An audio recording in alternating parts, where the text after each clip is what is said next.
There, can you hear me? Can you hear me? Hello, hello, hello. Hopefully you can hear me. Okay, I apologize. I apologize. Um, I'm hoping you can hear me now. And I know the picture's terrible. I know. Okay, I know the picture is terrible because of the lights. Um, we had storms come through last night, pretty bad, and I don't know if you can hear me very well or not. If it's okay, but we had some storms come through last night, and it was really bad. And I don't know if this mic is working or not. But we had I didn't discover it because my laptop was on battery backup, so all the power is gone on this side of the garage, and I come out. I was making my coffee, and I was getting ready to start the live stream, and I start clicking buttons. Poof, nothing. I'm like, oh no, oh no. Just my light wasn't working. My overhead light wasn't working. I looked up and I noticed my music player wasn't working. So I'm running back and forth. And again, I don't know if this microphone is connected correctly or not because this one was actually in our house. And I don't know if I have that one. Let me see if I can. Which one is connected? Because oh my gosh. Let me try. Is that better? I don't know if that's better or not. Let me know if it's working. Man. So again, it I don't know if this mic is actually doing what it's supposed to be doing. I just tried to switch it. So let me know if it's working now. Give me a heads up. Okay, 5x5 on both. Okay. Um, so we had some incredibly strong storms come through last night, and lightning and thunder. Um, okay, so it's a little off. Is it off right now? This one.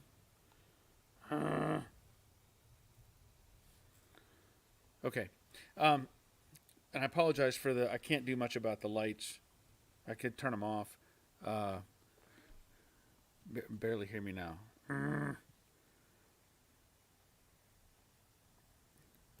Was it better the other way that I had it? Because I could try to switch it back. A lot low on volume with new mic. Okay. How about, is this helping at all? I turned up this microphone, so let me know if that's helping. If not, it's using the microphone that's on the laptop. Um, Man, what a mess. Okay, so he says better. Okay, so I can't. I don't know. It must have fried the my camera, and maybe I had this microphone in the house because I was doing voiceovers on the last video, and that may be what saved it. At this point, I'm surprised that anything's working because you don't pay attention to stuff until it doesn't work anymore, right? So how can I don't know how I can block more of that light because it's a laptop. Anyway, I'm in panic mode right now.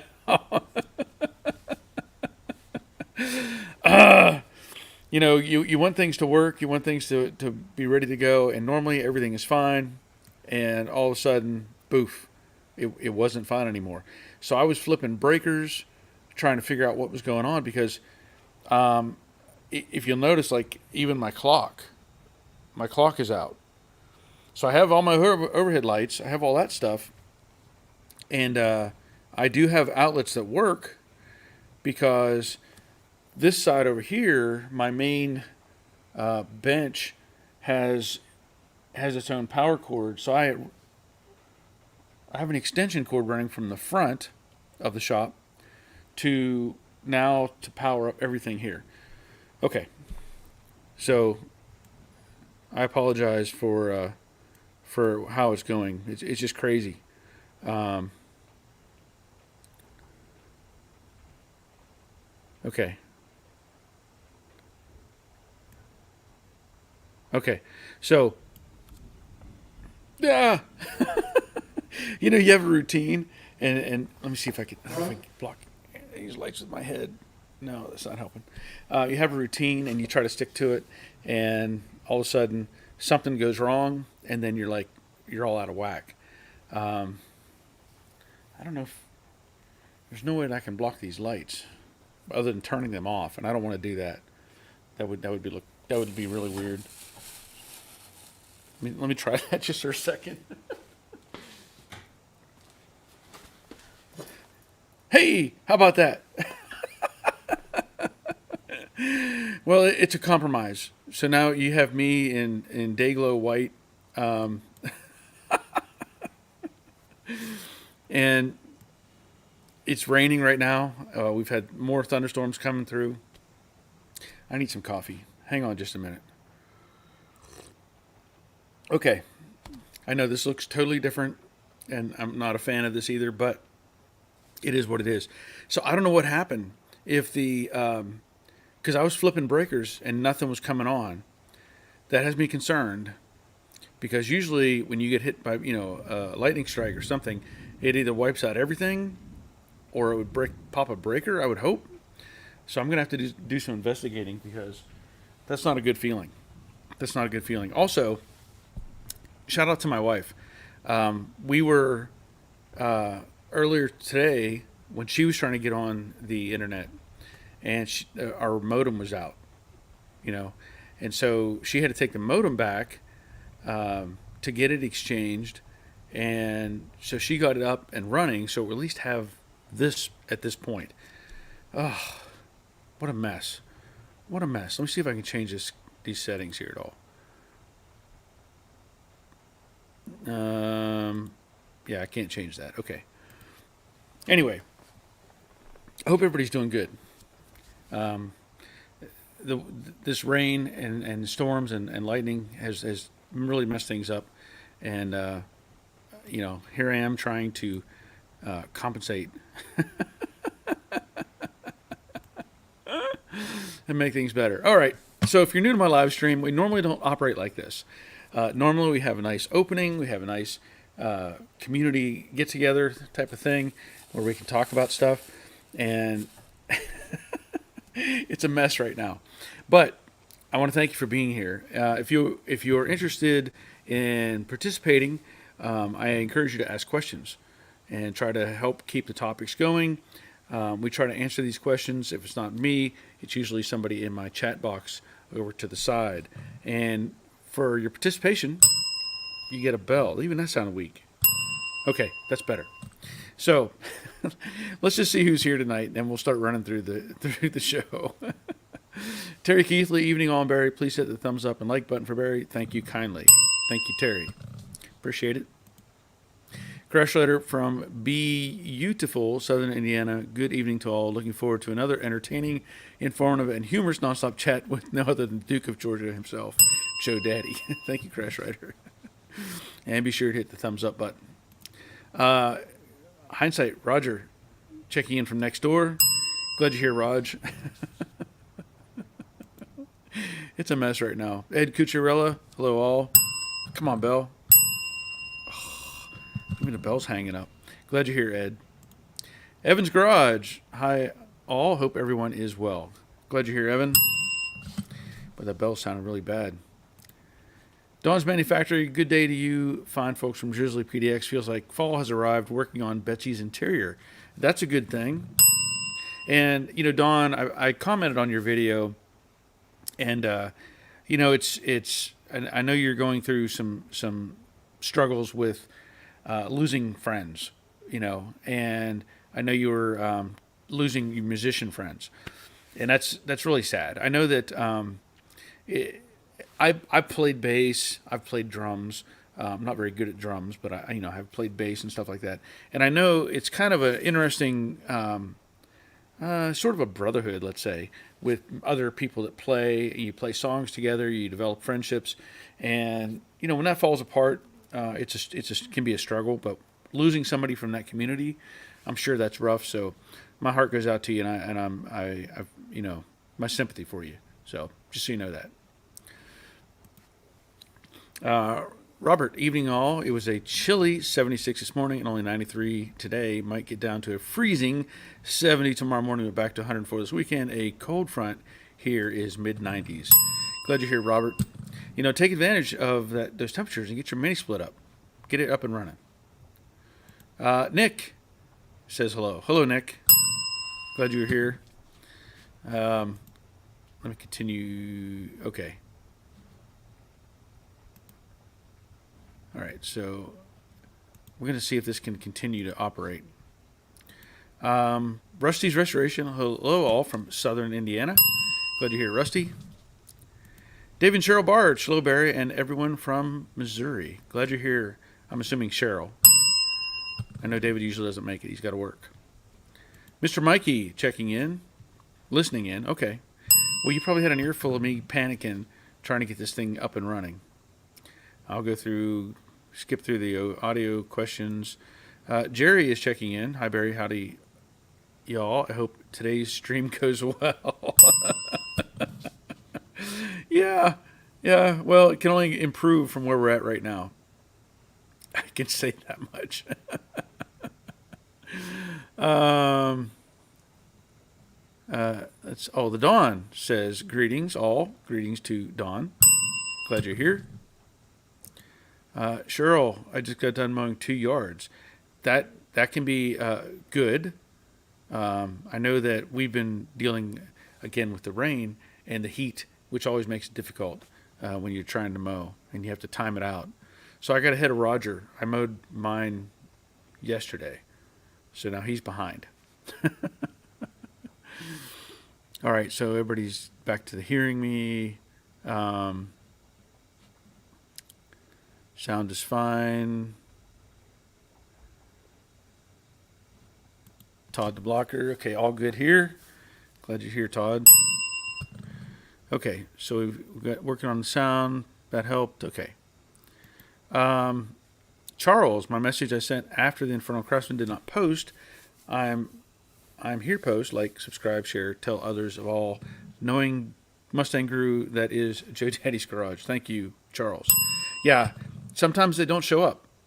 We've been through this, but I'm glad you followed up and reposted. Rick Stevenson, greetings one and all. Preparing for a hurricane down here. Yes, I know that they're talking about having 2 hurricanes, one on either side of Florida, but one is going to taper up northeast. So Jerry says, don't mention rain to Robert. Yeah, I'll tell you what, we've got some beautiful grass growing. It is looking fantastic. And I also will tell you, I don't know why, but I keep looking at my other camera. I need to look at the laptop. We have a wild muscadine grapes growing, I know, all over my backyard. And they're about the size of a regular grape. I don't know if you ever tried muscadine, but they are they have a tough skin, and they have a good, nice meat on the inside, but they also have seeds in them. But I have those growing everywhere in the backyard right now. So I've been going out there a couple times a day and pulling grapes and just eating them. So it's nice to have that. I had thought about trying to make some wine or something, but I don't have a wine kit. So I'd have to look that up. Try to come up with something. Lynn says, you look like you're in an interrogation room. Yeah.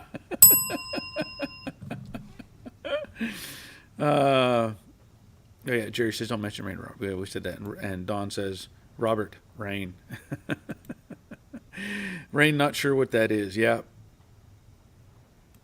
Todd, is your 220 working? Sounds like you dropped a leg of power. I have not gotten that far into it. I'll have to do some investigating for sure. Yeah, I don't know where we're at right now. Dawn is chuckling. Michael, hello all, late to the party. I'm assuming you're getting hit by the storms. Yes, we're right now having storms overhead as well coming through. Jerry checking in from the Money Pit in Middle Tennessee. Good evening, all. Thumbs up. Thank you, Jerry. Rick says that Storm's supposed to come here tomorrow night. Bob Shoemaker. Good evening from Oklahoma. Glad you're here, Bob. Rick Stevenson in Jacksonville. Okay. Dawn's Manufactory. Thanks, Barry. Let's jam. It would be fun. It would be fun. The difficulty I have with playing, I love to play, I do love to play the bass. The problem is I can't read music. Doesn't work with me. So I have to read tablature. But I'm pretty good at reading tab. But I haven't played in quite a few years right now. So my Fender Jazz bass is sitting and just been sitting. Haven't been able to get myself to go pick it up. Charles says, be careful, looks like there's a big silver snake behind you. Yes, there is a big silver snake behind me. Oh, and don't mention beautiful grass to Robert either. Okay, yeah. Yeah. Dave Conville says, good evening. Evening, Dave. Glad you're here. And mood lighting tonight. Yeah, well, I don't know what's going on. When I was trying to plug in, I'm using my laptop camera. My other camera, I don't know if I could. There might be a way around this, but I don't know what it is right at the moment. I've been, well, I don't know what else I could hook up. I don't know what else I could hook up because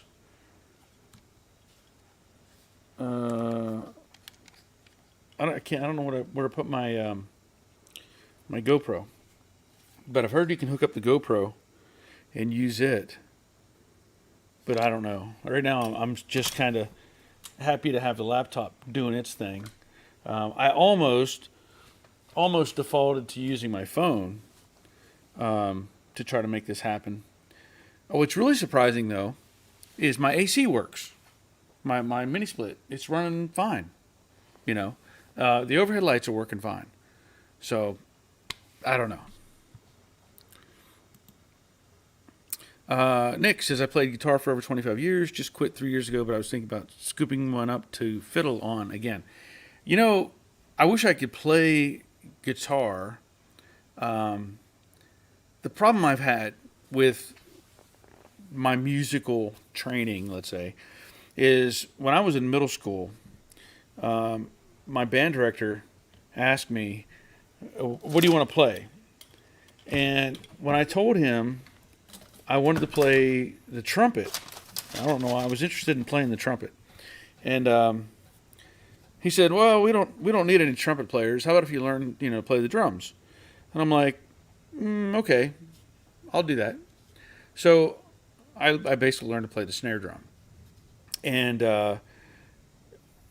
so I was going through that process of trying to learn that, and it was basically all I did. But the problem was I wasn't learning music. I was only learning how to play rhythms. And so when it came down to it, and it was time to actually understand music, I never got there because it just didn't make any sense to me. But I could really play the drums.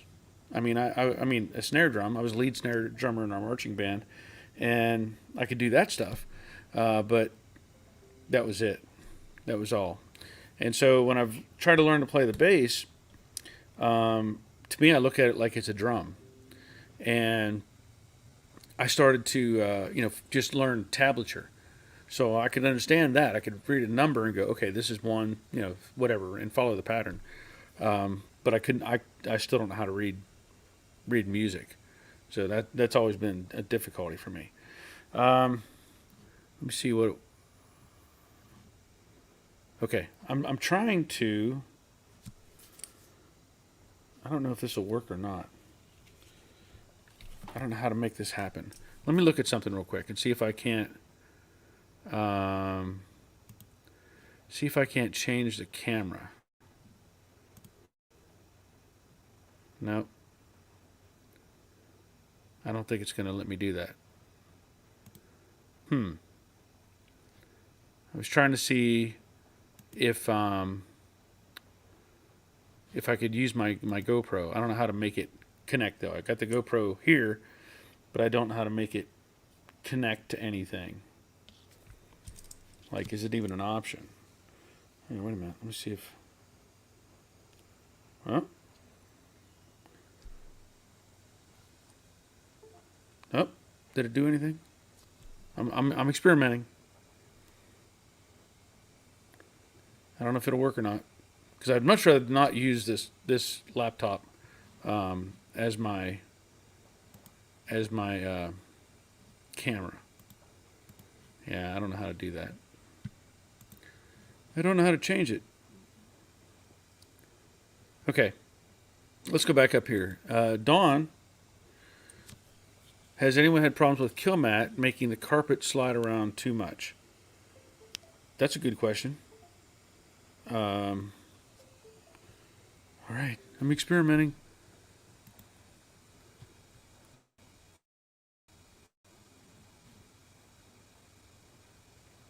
Yeah, it's not letting me do that. Import photos, sync. Nope. Okay. So I'm at a loss with the GoPro. I don't know how to make that happen.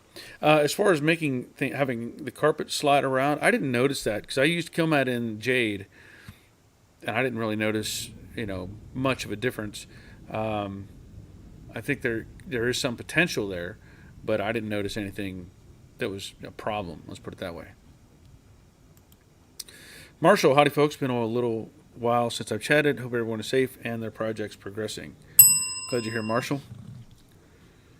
Crash Rider, we really don't need to see you, so no lights would be okay. I have the perfect face for radio. Rick Gain, I usually play on the guitar as I'm listening to live stream. Maybe going to look at a 66 convertible later this week. Okay. I even try to play. I picked up a ukulele. I can't. My fingers don't do that. My hands are built for bass. That's all it seems. Todd, like and subscribe, hit the bell. Yes. Thank you, Todd. Robert says you can use a GoPro, but I don't remember how. Yeah, I don't know either. Dawn, I don't sight read either. I have played played by ear for 45 years. My problem now is these old hands. Yeah, the thing is, I can't, I can hear somebody play something, and I have no idea what it is. I can't say, oh, that's a C, or and I don't know chords. I don't know any of that stuff. My oldest son, who has played the saxophone since he was probably 10, he can pick up just about any instrument and play it. Just pick up a guitar, pick up my bass, pick up a trumpet, and just play it. Has no problem with that. I'm always amazed whenever he's doing stuff because I know that I've seen him at events where they'll hand him a piece of music and he's got a saxophone out and they'll say, oh, we're going to play this instead of the key of whatever, F, or we're going to play it in G. But the music is written in F. And he was like, oh, yeah, that's no problem. And I'm looking at him like, what? And he's like just transposing on the fly. Like he knows his mind works a whole different way. So he sees the notes and he knows that he needs to do whatever to make it happen. I don't have any of that talent. I couldn't tell the difference. That's why I like the tablature, because I can look at a number and look at the fret and go, okay, I know where I'm at. Terry Keithley bought my first set of drums in 1964. Couldn't read music then, still can't. Yeah, that's the advantage of being a drummer. I know that I could play a lot of really neat stuff on the snare, and I could understand the rhythm of what I was playing because it was written out, in a whatever eighth and quarter notes, whatever. I could get that, but as far as looking at where they're at on the whatever it is, bar graph, I don't know what you call it, staff. No, it's not the staff. The thing with the notes. This is how dumb I am with music. Robert, I only played the French horn, and today my only musical talent isn't suited for polite audiences. Yeah, that's another thing. Our daughter, she plays the French horn, and she was She was in All-State a couple years and all that stuff, and now I don't think hardly any of them use any of it. Okay, let's see here. I know that Evan, you did send me some pictures, and I'm going to try to download a couple of these and see if it works. Um, so I got 3 of those. Give me a second here. Again, I'm all out of sorts, uh, so I need to delete some things. And you were saying that the previous owner had done some work, I guess. Let me see if I can get that one. Get that one. And get that one. Okay. So Evan says, if your email is working, I sent photos of my transition pan and some of the repairs a previous owner made. Not sure what would cause it, but curious about a whole new pan or patches. Okay. So this is his pan. Ooh. Okay then. Let's go look at see if that picture comes up any better. Oh, you know what? Wow. Okay. I am not sure what they did there or why. Um, that first picture, I can't tell how much of that is that the same as this picture. Wow, what did they do? That's. Let's see. Pull up this other one. Sorry, it's clicking slow. So I don't know what's going on with that. And the other holes you're showing on the bottom right, that's probably where they had a uh, muffler mount. That's typically where people would hang stuff. So that might have been a muffler mount. Let me see if I can get these other pictures real quick. So I think that one. Yeah, that's usually where the reinforcement plate goes for the dual exhaust. And more than likely that has had several different pieces of exhaust installed there. That would be my guess. And then the last one is a crack. Wow, this thing's had a rough life. I mean, it's. I would say you can repair this. You could repair that, but whoever welded it didn't do you any favors. Uh, you know, but it can be fixed. You might have to reinforce some stuff as well. Rusty's Restoration says, I like the Resto Mod design. I'm not sure if you're talking about. I'm not sure what we're. But I'm glad. Evan's Garage, yeah, sure. Not if they put a weird suspension in or something. Yeah. Yeah. And yeah, that Robert says that was torch welded badly. Yeah, that just doesn't. That's a very old repair, and it's hard to say what caused that. Um, ugh. Yeah, you may end up having to recut that and weld it back correctly. Evan's Garage says, Blob the welder strikes again. Yeah. Michael says, I. Okay. And exhaust hangers, probably yes. And there's a nice stress crack, but shrunk surround and wheel wells are in decent shape. Okay, well, that's a plus. Cheryl, I have been seeing a lot of Edsols and Model Ts. I saw a 31 Model A for sale on Marketplace the other day that I wish I had the money to buy it. It was all looked like all original, and I think they wanted like $10,000 for it. So, and she says on Marketplace, yep. Rusty says the picture in your intro. Oh, you're talking about the the thumbnail. I got you. Yeah, I don't know what that car is actually from. I've had that picture for a while. That's a pretty wild looking car.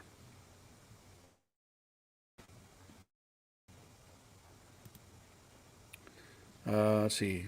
Dawn. That's what Betsy looked like there. One hole for the rear seat back. Others are from exhaust hangers. Yep.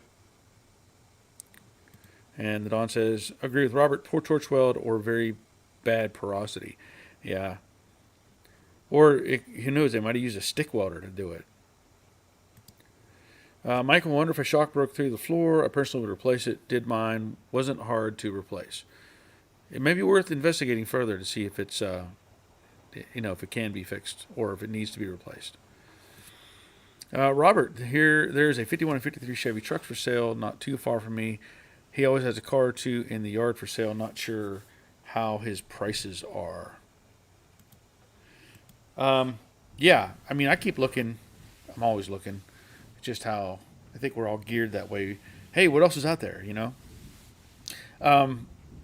So I'm going to turn the lights back on, even though I know it's a glare. It's messing things up. Because I want to show you some things. I don't know. I can't get away from those lights up overhead. Because I don't want to tilt this down so far that it's can't see anything. So I'll just stand here and have my gut hanging out. How about that? Okay. Hope you can hear me okay. I have a few things I want to show you. Charles has ordered parts for the Mach 1, known as Slither now. And he suggested that I show some of this stuff. And I agree, it'd be kind of cool to see some of the hardware that's going to go into the project. So this company, AutoWorks International, they have power door locks. And so I've received their setup. Haven't fully, gotten into them yet, obviously. But I wanted to see how these were configured. It looks like they have a nice standard style of latch, and they've added their own variation to the electric mechanism. Man, I don't know if I can't block that light. So it looks like they've kind of created their own bracket system up here to make this actuate. But it has power solenoids connected. So that's how you get power door locks for your classic Mustang. Now, I don't know how far we're going to get with all this. Obviously I'm focused on sheet metal and getting as much of the car together as we can. This also comes with some keyless entry setup. So that's cool. And then put that back. The other thing, which I'm very glad Charles bought these. These, I talked about them before. And I will recommend if you're getting hood hinges, you can buy the cheapo garbage ones from Taiwan, which I know they're like all from Taiwan, right? But these that are from Dynacorn, which is what I used on Jade, these are the way to go. If you're going to have manual, regular style hinges, I can't tell you how good these feel compared to some of the off-brand stuff that I've used before. This setup, these things, they're like $45 or something like that, The next car that I do, if I'm going to be doing something for myself, I will get another set of these. These things are the best, and I know that I showed these on, I think it was on Jade, and I've installed, like on the Brooklyn Pony car, I had installed the Mustangs to Fear. Sorry, I can't get. Oh wait, maybe I can do that. I don't know if that's any better or not. But I put in the Mustang. Hey, you know what? Let me try that.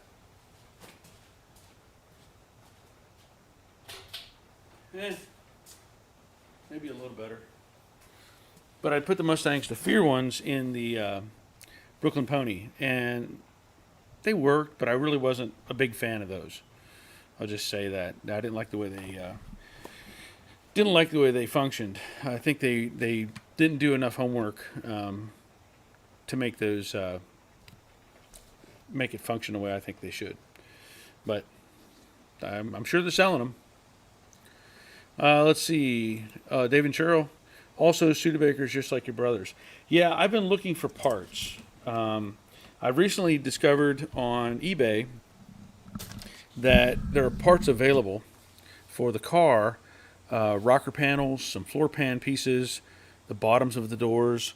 So I may be making some purchases of those items, for future repairs on that car. Charles, looks like it was used in an episode of Dukes of Hazzard. Oh, you're talking about the damage to that Mustang? Yeah. Rick, lots of work needs to be done before you can think about putting on an electric door lock. Yes, but it's good to have it on hand. That's for sure. Colin, hey everybody, glad to join the show. Hope everyone's well. Great last few videos, learned a bunch. Yes, well, that's awesome. And I've mentioned it before, I'm struggling with the whole YouTube scenario. I posted a Patreon, and the difficulty, I think YouTube, they're not promoting people like me and what I do. And I get it. They want entertainers. They want people who are just drawing in odd people and, whatever. Yeah, I'm sorry, Crash Rider. I don't know how else. I can't get rid of those lights. All right, I'll turn them off again if you want. Let me turn them off.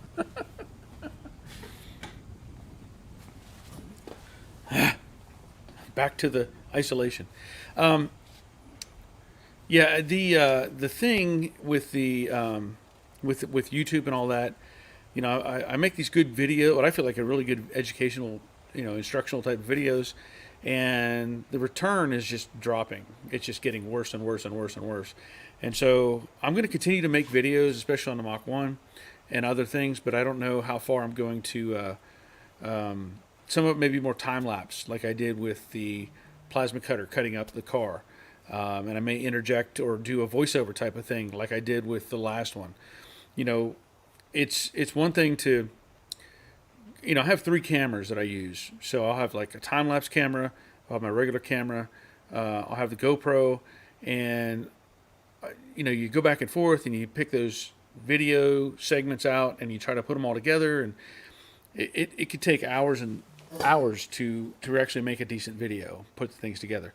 And I'm not against that, but, YouTube doesn't, they don't care. I'll just be blunt. They really don't care about what I'm doing. I saw a video the other day. I don't even know who the guy is. I think he's older than me. And he had a video on YouTube that had an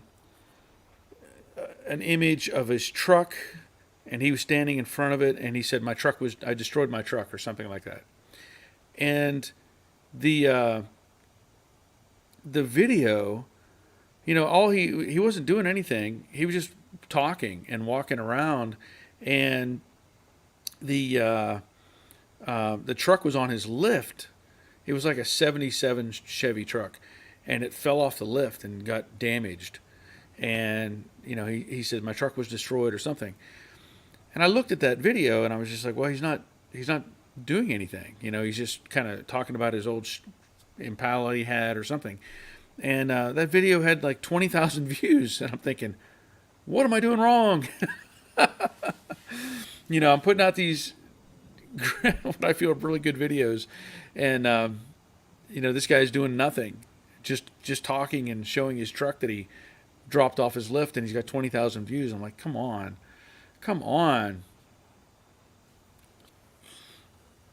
Okay, so Evan, thanks all. I'm leaning towards patching rather than the whole panel. I can always go further if I uncover something else weird. Yeah. Okay, so I got rid of the lights. Terry, now you're going to restore the studio, right? Restore is not the correct word that I would put on there. I want to make it safe and drivable. That's where I'm at with it. Doyle, question: I noticed that in your disassembly videos, you only use the hammer and chisel to bust spot welds. Wouldn't air chisel with a spot weld tool save you some time? Yes, it would, but the difficulty you run into, there's a lot less finesse with an air chisel. So if you're trying to save one part in particular, and you're hitting it with the air chisel, sometimes you can get carried away and rip out a bunch of metal that you don't need to rip out. By doing it with the hand chisel, I can slowly take my time and see where the weak spots are. That's why you'll see me take a Ziz wheel when I get a gap between two pieces of metal. And I'll take a Ziz wheel and I'll slip in there, just cut that bad part that I don't want, and help get it separated. I have used the air chisel before. I've used air chisel with the, I don't know what you call it, the zipper tip, where you cut a strip of metal out of stuff. I have done that, but it's pretty brutal whenever you're trying to save stuff. Dawn says I haven't made a dime with YouTube. Yeah, and until you get 1,000 subscribers, you probably won't. I think it's what it is, 1,000, I think, or maybe 800 now. I don't know. But the thing is, it's still it's good you're putting out information that people can use. That's why I look at it.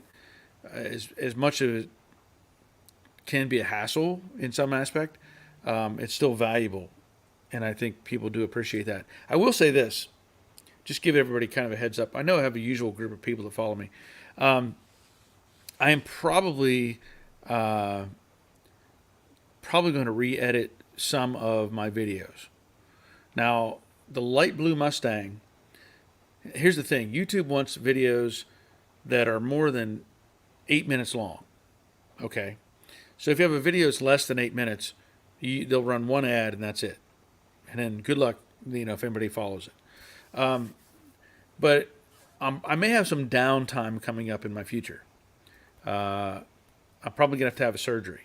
So what I might do while I'm in that transitional point is re-edit some of those videos and recreate some stuff on, take those videos and maybe pile them up with each other and make a bit longer and maybe trim them up to make them a little bit better. So that's just something I have in mind in the future when I'll have to see how things go as to whether I need to find something to occupy my time briefly.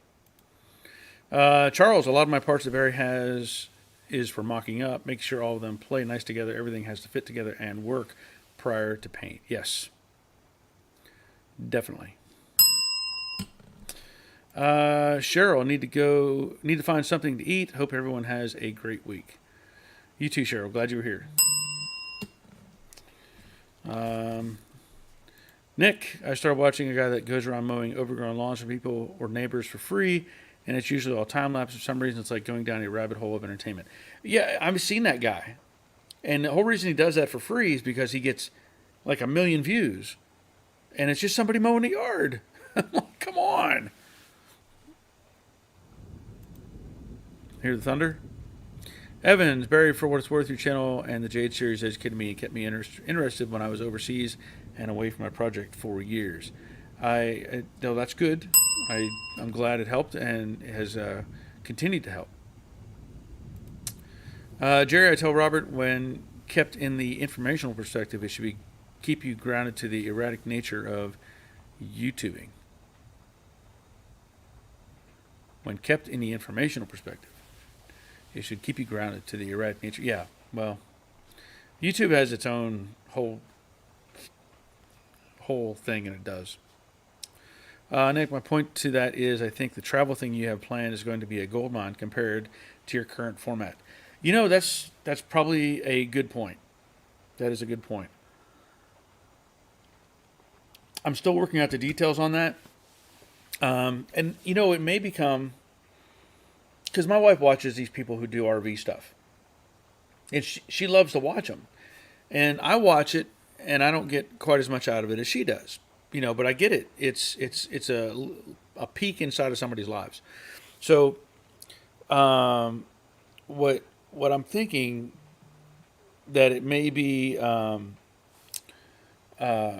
yes, I want to do stuff where I go to somebody's house and work on their car, and that's going to be great if I can pull that off. The alternative is I do road trip stuff, and we go to somewhere. I know that I've been asked to show up at like Mustang events in out of state somewhere, and I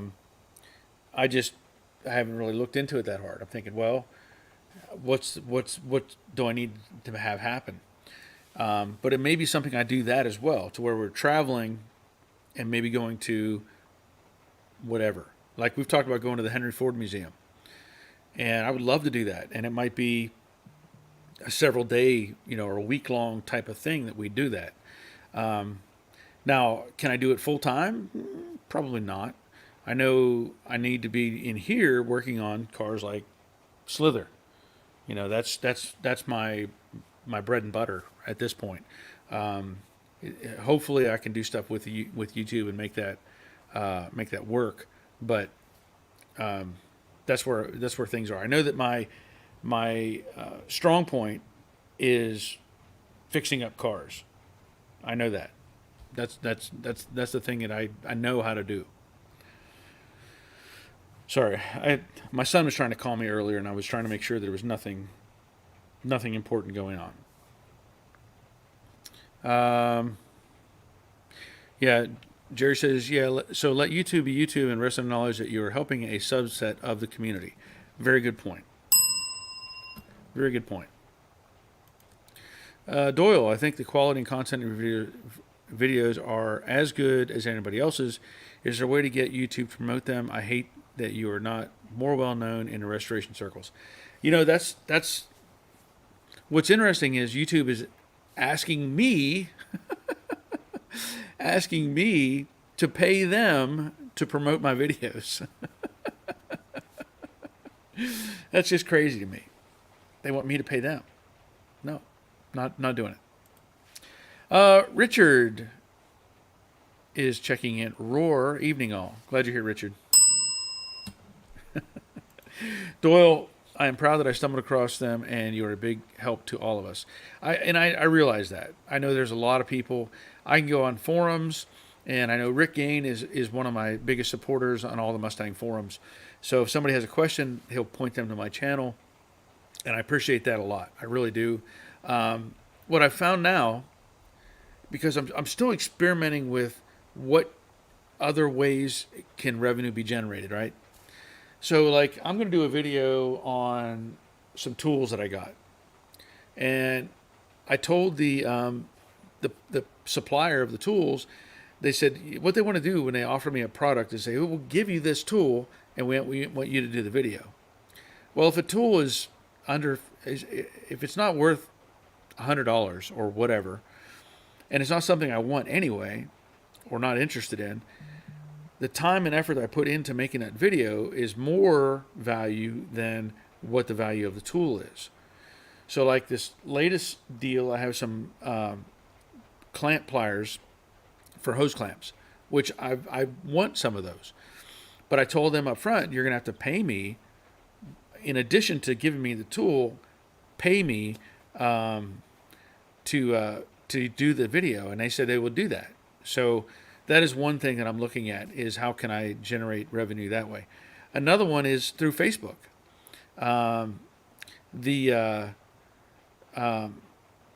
Facebook is now using my Joe Daddy's Garage channel. I don't know. I post pictures and I post whatever stuff that I normally post, and I don't know what's going on, but they're starting to send me a little check saying, "Here, you made some money off of this." I'm like, well, what do I do? I don't even know what I did. I don't feel like I changed anything. But now our Facebook is trying to, compensate. Let's say. So, Charles, you going to Mustang events with Jade would greatly expand your exposure to an audience that already shares your views. You should do some. Yes. A lot of it comes down to time. A lot of these events are out of state or, not in my backyard, so it makes it hard sometimes to make that effort to go somewhere like that. Richard, the key to the algorithm is just posting a video each week and getting likes, dislikes, and viewers to leave comments. That's exactly right, and that's what I do. I'm posting one video a week, and it just doesn't seem to matter. I get, like the last video got like 2,100 views. It had a higher than average click-through rate because I did kind of the clickbait thing where you put your, what did I do? I'm not really a fan of that, but I may have to start doing that stuff. I looked at DD Speed Shop, and he's getting hundreds of thousands of views, and I'm like, you're not doing anything. But it's entertainment is where they're at with it. So, maybe I'll have to play by their rules. Dawn, my highest viewed video was 80% web search and only 2% YouTube suggestion. Yes. Yep. Richard, they do not like live. They want videos. Yeah, I know. But I like doing the live stream with everybody here. I don't think I don't know that this affects anything, because what I have done with this is this live stream. I have it under a podcast thing. And, so if somebody wants to listen to it, they can do it later. I don't know if they want. I don't know if it really has that kind of interest or not. Michael, I've been turning wrenches for 38 years now, and I use YouTube all the time to help find shortcuts on jobs. Yep. I've even used them as well. The Dawn, it's all about their ever-changing algorithm. For starts, there are 46 watching you and only 11 likes. Come on, people, hit the like button. See, that's another thing. I get a lot of likes. If you look at my percentages, my ratios, likes to dislikes, you will see that you probably can't see it, but I can see it. I always have one guy. I always have one person who dislikes every single thing that I put on. Doesn't matter what it is. They're there. They almost hit it first. It's like they're waiting. I think they do the subscribe and the bell notification, and as soon as it pops up, they go, "Oh, I dislike that." Okay, that's fine. But my ratio is usually like 200 likes to 1 or 2 dislikes, which is, my average is pretty incredible for all that.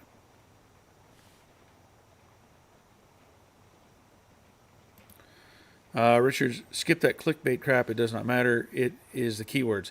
Well, I can tell you, I've used keywords. I have TubeBuddy, which is another service that I pay to use.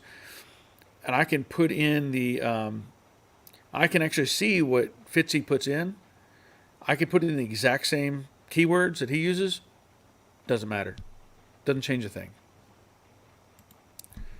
Crash Rider says, I see 36 likes. Yep. Yeah, it may be kind of because sometimes it doesn't update with everybody. Let's see. And Fitzy gets good views and already figured out his best are on rust repair. Yeah. Yeah. Well, the thing is, I like to do rust repair stuff, but it just doesn't seem to help. Roger, dumb question of the day. For the live streams, does it help to hit the heart button? I don't even know. I don't know what the heart button is. Is that the like button? Is that the same thing? I don't even know. Don says he sees 11, and Crash Rider says 41 now. Cool. Very cool. Yeah, I don't know how all that. I mean, all I know is the thumbs up. I don't know what the heart is. So, anyway, I had something else that I was going to show you, and I don't know if if there's enough light. I hope this is what I think it is. The other day, Roger and I were messing around with the old dune buggy. It has been languishing, gathering dust. And we actually got it running again. We got it running, and I know when it was parked, it was running pretty rough. And in fact, you have to keep burping the gas to keep it running. So, Amazon, once again, let's see if this worked out. I decided to order a carburetor. So let's see. Okay, so I've got a box within a box. And I don't know what it would cost to buy a rebuild kit. I don't know the status of that carburetor. I don't know, if there's anything wrong with it. I don't know. So I ordered one. Now, granted, this isn't from Volkswagen. But let me tell you,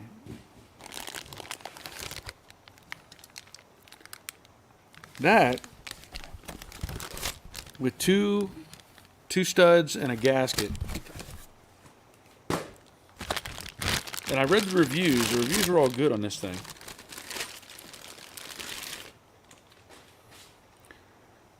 Look at that. Now that is a good looking little carburetor. And I'm obviously hoping, that just bolting this on is going to make a big difference. Yeah. 3 CFM, Nick says, yeah.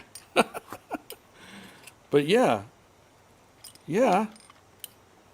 So I'm excited we're going to swap this out.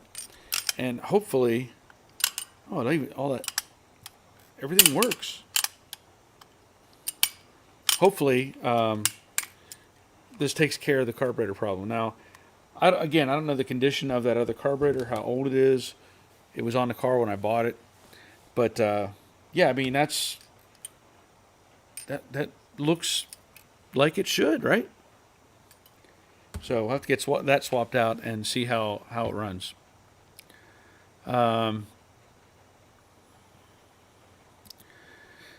Charles, if rust repair is the key, then Slither should be a home run. Yeah, you would think.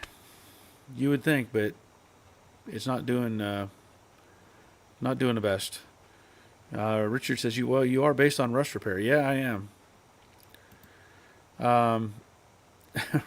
Roger says a lot of dust. Yeah, there was a lot of dust on Speed Buggy. Richard, it's a box inception. Yeah, it's a box within a box. Nick says it's like a 1/16 scale carb. Yeah, it really is. I don't know what's the horsepower on a 68 Volkswagen is like under 40, I think. But man, I hope this makes it run good. There's a few things to work out. There are some lighting issues, and I think the brakes are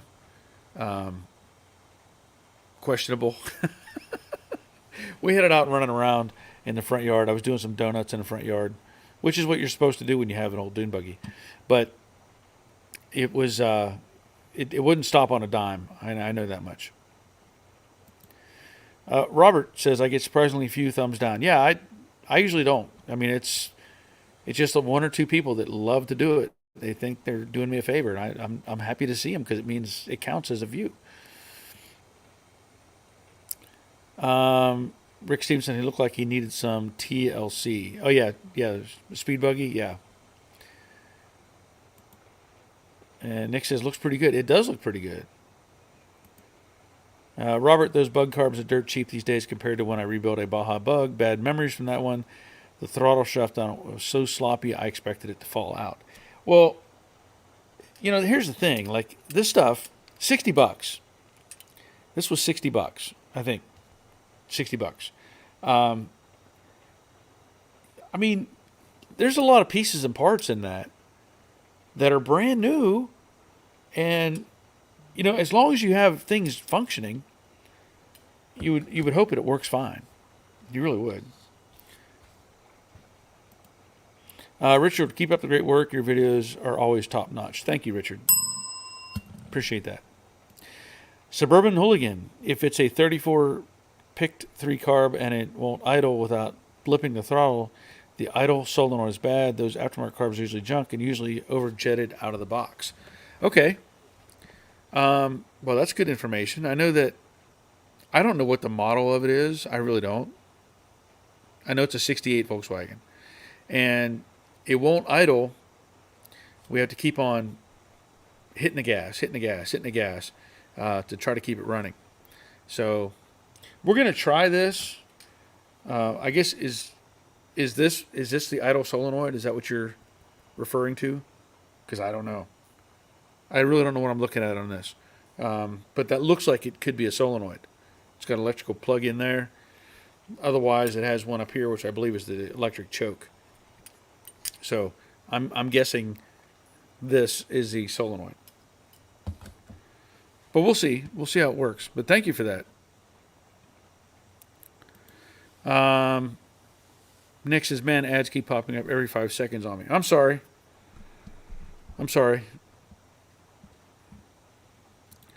Nick says, is that the same one you bashed your head in? No. I want to show you. Well, I don't know if you've seen it. I've done videos on this particular dune buggy. Let me see if I can send myself a picture. Because I know I probably have one on here, but I will mail it to myself because that seems to be the way to do things. And then I can pull it up as soon as it shows up. This is one that I had bought, I don't know how long ago it was now. And it was a pretty derelict dune buggy. It was, I found that I was actually at a yard sale. And this was sitting in the backyard. And it didn't look anything like this picture that I'm going to show you. I can tell you that. I bought the dune buggy for $100. Yes, I paid $100 for this thing. Again, it didn't look anything like this. But I brought it home and I went through it. This is back when we had the body shop. And brought it home, went through it, redid the whole body. I bought a 68 Volkswagen Beetle just for the chassis. And I shortened it 14 inches to make it fit. They're crappy videos, but I have videos on this process on my channel. They're really crappy videos. But this is speed buggy. So, yeah, that's not the one. Not the one I hit my head on. That was another mess. But this thing was originally a metal flake dark blue, and I didn't like that. I wanted it orange, kind of like Speed Buggy, the cartoon. And so I don't know what the actual color is. It was something we had at the body shop, and it's a heavy flake. And the body is a Balboa Lido, I think is what it was, Lido. And there was another version called a Balboa El Lobo, I believe. And the only difference is on the sides, underneath the side panel, it had a some.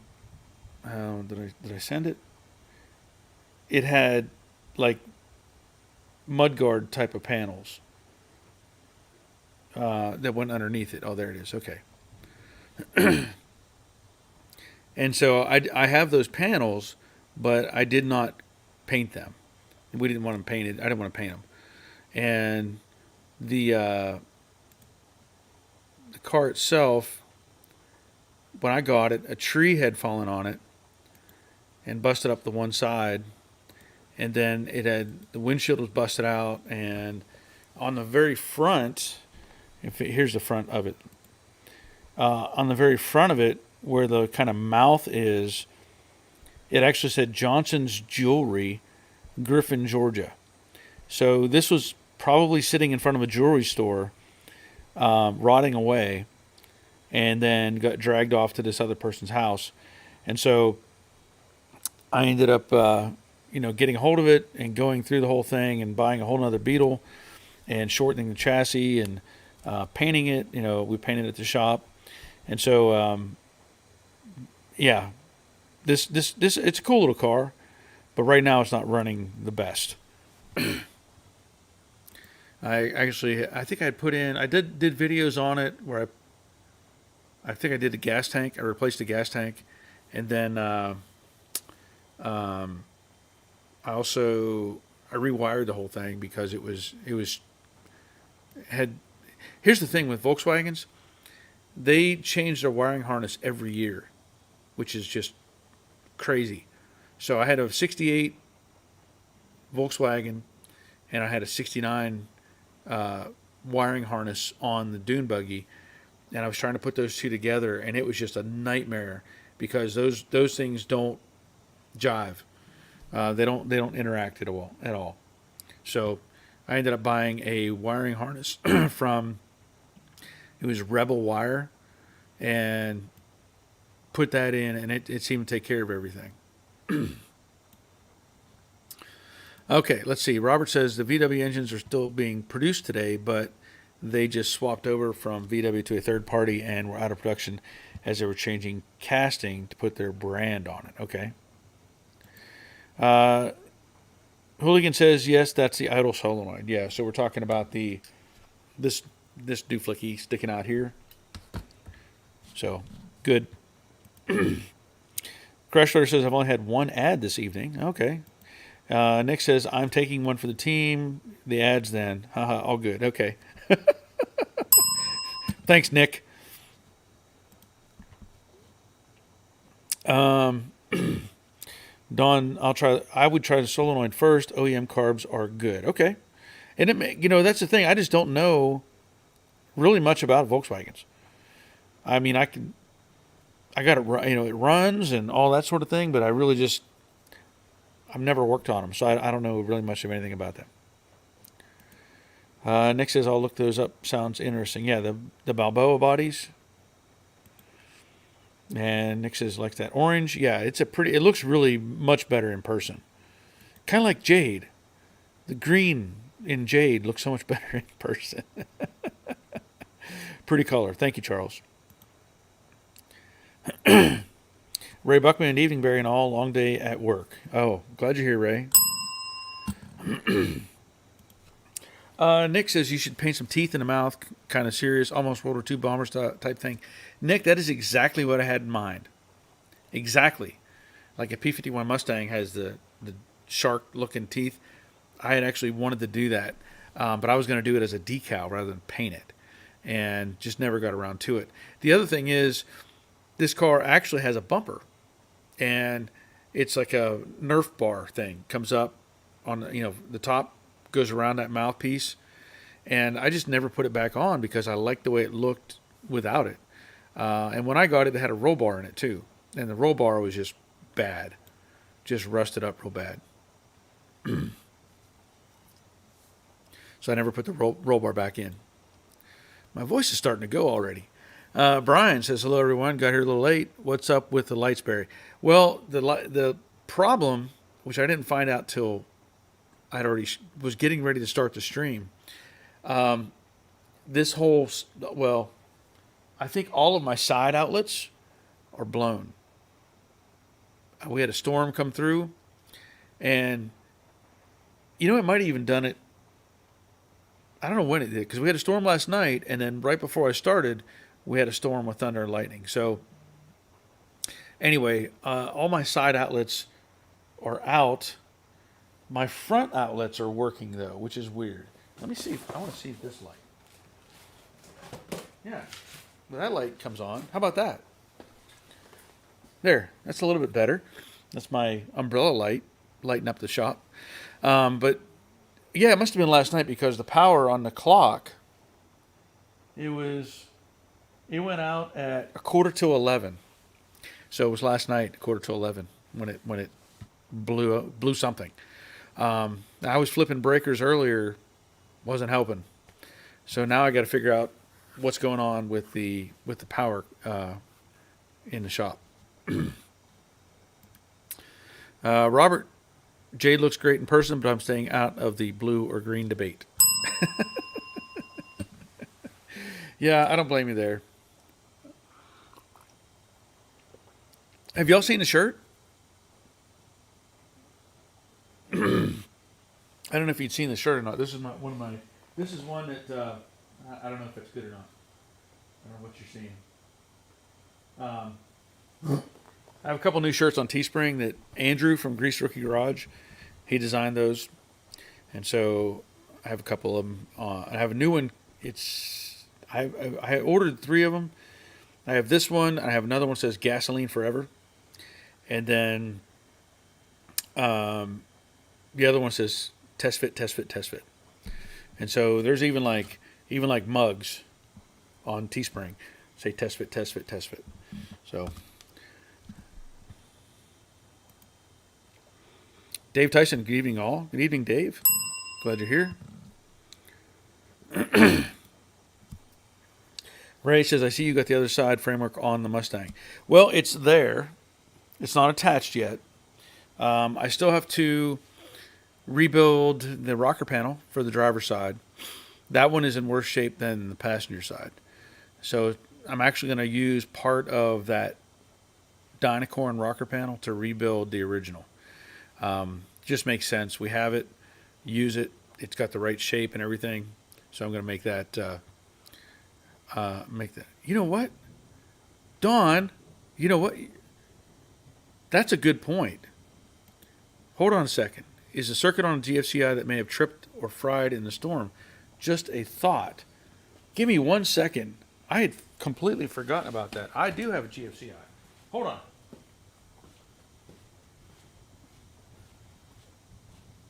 Where's it at? It's over here somewhere.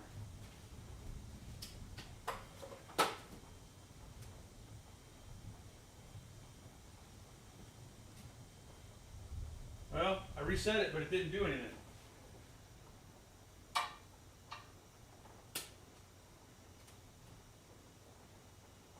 Nope. Oh, wait a minute. Wait a minute. The clock is working. The clock is working. Let me check my other light here. Oh, wait. I don't have that one hooked up.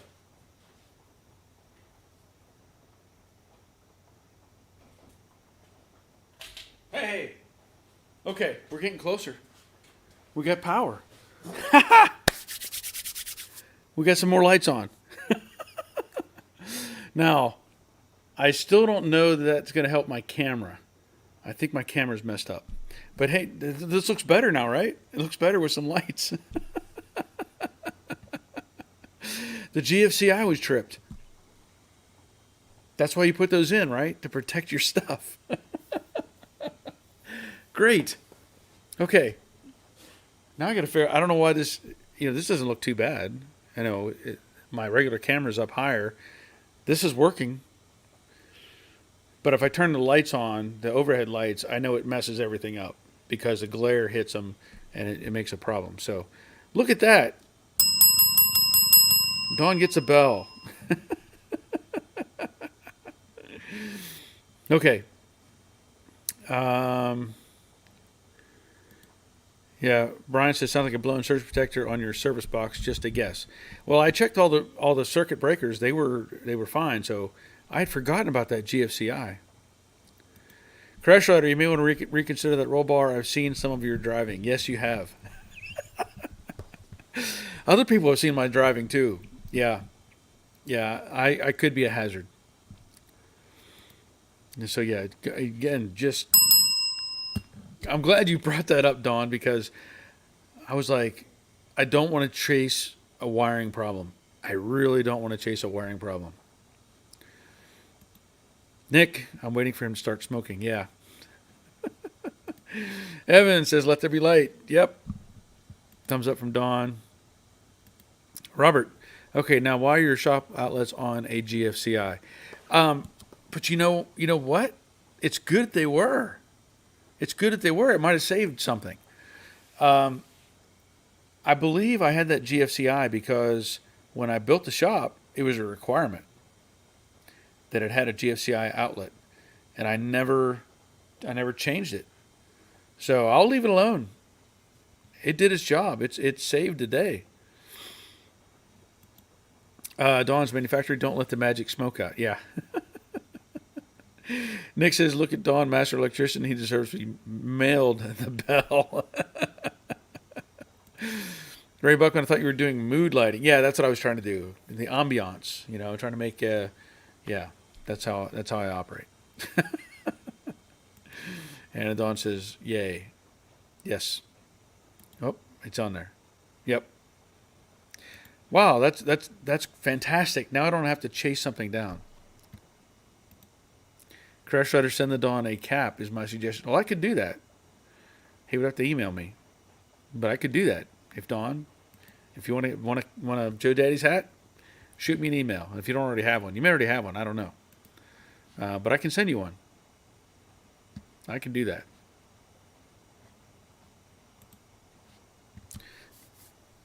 Okay, that's fantastic. But now I got to figure out why. Because I have my other camera. Yeah, this isn't going to help. I know that's not going to help. So let me take that off. I don't know. I don't know what's going on with the other camera, because I have a jumble of wiring here. I have all kinds of USB connectors. I had to do a 3-run, actually four USBs. One of those goes to, I think it goes to an extension. One of these goes to the microphone I have here, and one of these I'm using as a charging outlet. So something has messed up between the camera and the laptop. So we'll figure that out later. Okay, well, that's cool. That is cool. All right. So as I was saying, the rocker panel for the driver's side of the Mustang is pretty rough, front and rear. And I made a patch on the passenger side, and it worked fine to do it that way. But the driver's side is a bit worse. So like I said, I'm going to take and cut off pieces of the Dynacorn panel to make everything fit the way it should and be much more solid. I'd rather do that than have thin metal back there that I don't trust. But I'm going to do the same process as I did with the passenger side. I'm going to weld in bracing to support the B pillar and the A pillar, and then separate everything, because I'm going to take out the rocker panel. But that way nothing moves and gets out of the way. The other thing I'm trying to do is save the B pillar off of the original car. What I've run into is that thing is a multiple layered piece of metal. So you've got the face that you see, you've got another piece behind that gives strength and it supports the mount point for the striker plate. And then there are at least one or two other pieces that attach to that. My concern is that, where did I have it? Let me go grab it quick. My concern is rust, because rust is the enemy on this car. And even though I did get it apart, I got it out of the main, the main part of the car. If you look in between these panels right here, I've actually drilled out the spot welds on the face here that hold the back plate to the front, because there's rust in there. And so as I'm looking at it, I'm thinking, well, I'm going to rebuild this bottom corner, and I can't just sit here and let it have rust in it. So that's what I'm doing. I'm going to drill out the spot welds that hold this inner plate and to the outer plate, because there's no way to get anything in between there to help clean it up and make it solid or keep it solid. So I'm just kind of being a little proactive in the process. But I'll get this apart and blast all this and then put it back together with some patchwork in this bottom corner, and that way the B pillar remains and will be part of the car. I know, like I said, we're trying to save whatever pieces we can. And we're in discussion on the quarter panels, how we're going to make all that stuff work together. Dawn, got to go. Taxi service for my granddaughter. Night all. Good night, Dawn. Glad you were here. Brian, just curious, are there enough of the factory VIN numbers on the car to be able to use the original title? I'm going to say yes. Yeah, we are, keeping a lot of the numbers. Well, all the VIN numbers will be on the car. All those will be in place. Now, the other numbers, which are related to the year of the car or the manufacturing of the panels, a lot of those we're saving as well. So, like, there's some numbers on the B pillar. There's some numbers on the rocker panels. I think there's some numbers on these air boxes. So those numbers correspond to a date code, but the VIN numbers are on the. I know Robert says on the fender aprons. They're not actually on. Well, they're on the shock towers. On the 69, they're on the shock towers. So we're keeping the shock towers. So yeah, the numbers will be there to jive with the car. So yeah, it'll all be good. But like I was saying, there's going to be some work that needs to happen to make all the B pillar work correctly with this, the new panels. The A pillar we're going to keep, and of course the framework and everything around the sides. What I want to do is get everything mocked up as much as I can, whether it's just getting the firewall clamped up in between. I want to be able to set the roof panel on top, make sure everything lines up the way it should, and do the good welding to make everything solid. The other thing I have is the header panels, front and rear. They're sitting right there. I'm going to clean those up and treat those as well, and that'll also help lock everything in place. So Nixa should have a dash tag too. Yeah, it does. Charles does not want to forge better ideas. Hey, let's don't paint these surfaces. We'll save lots of money. Yeah, and that's, again, for the time period, they were looking to have these cars last 4 or 5, 6 years, 10 years, and people getting rid of them and not keeping them for decades. So they really didn't want to invest in all that stuff. You're right. But they surely didn't expect cars to be around as long as they are today. It's kind of like I still have my 31 Model A, which is pretty close to being 100 years old when you think about it. Almost 100 years old. That's crazy. That's crazy that it's still out there. Robert Ford spent several years not complying with federal laws on location and number of VIN numbers on cars. Yeah. Rick, I believe at 69 there is a VIN on the dash. Yes, there is. Nick says 68 and up, I think, have dash tags. You are correct.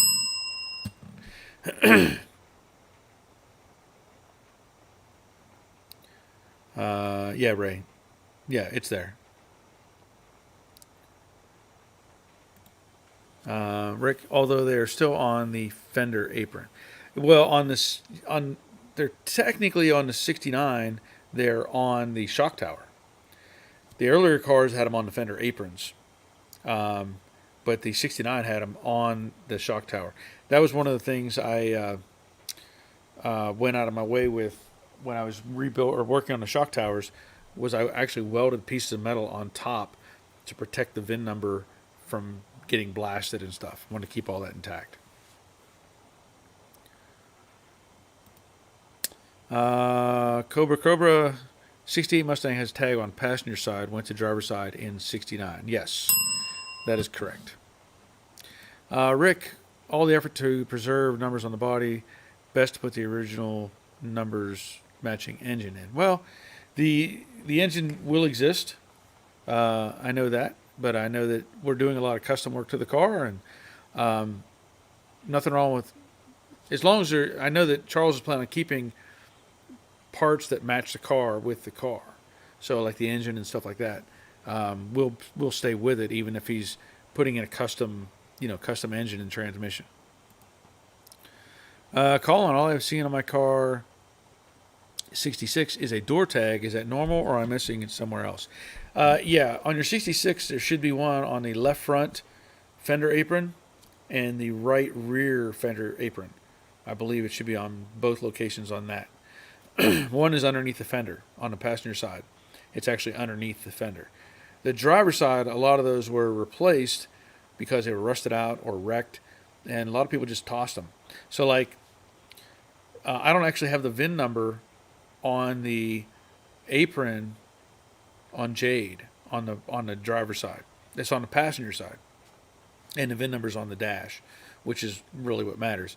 But when I was taking Jade apart, I discovered that somebody had replaced the apron with another one from a 6-cylinder car, and it was like stacked up, and it was bondoed over.